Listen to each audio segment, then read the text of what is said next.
নামাজে অনেক সময় রাকাত ভুলে গেলে করণীয় কি? অনেক সময় 3 রাকাত পড়লাম নাকি 4 রাকাত ঠিক মনে থাকে না। ফজরের নামাজের সময় দেরি হলে, অর্থাৎ যদি দেখা গেল সূর্য উদয় হইতেছে, এরপর কি কাজা নামাজ পড়বো নাকি ফজরের নামাজ স্বাভাবিক নিয়মে পড়বো?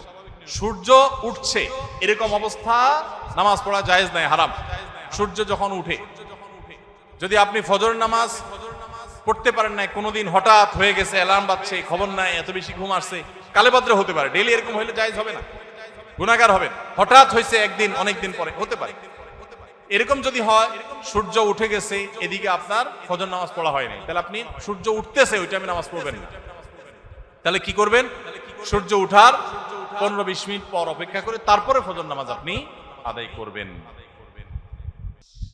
নামাজে অনেক সময় রাকাত ভুলে গেলে করণীয় কি? অনেক সময় 3 রাকাত পড়লাম নাকি 4 রাকাত ঠিক মনে থাকে না।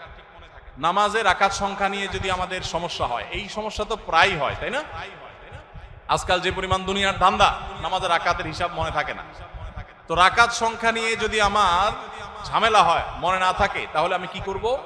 আমি দেখব যে আমার কোনটার দিকে প্রবল ধারণা জাগে।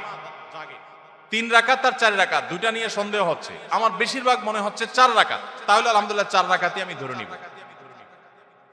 আর যদি বেশিরভাগ মনে হয় 3 রাকাত, তাহলে 3 রাকাতই আমি ধরে নিব। প্রবল ধারণা যেটা হবে সেটা আমি ধরে নিব এবং শেষে সিজদা সাউ দিয়ে নিব।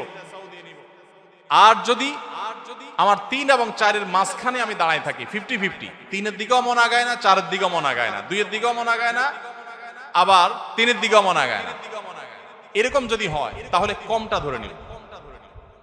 পরিষ্কার হাদিসে নবী সাল্লাল্লাহু আলাইহি ওয়াসাল্লাম নির্দেশনা রয়েছে ব্যাপারে। যেমন 3 আর 4 নিয়ে যদি ডাউট হয় এবং 50-50 থাকেন, মাঝখানে দাঁড়ায় আছেন, কোনো দিকে মন টানে না, তাহলে আপনি 3 ধরে নেবেন।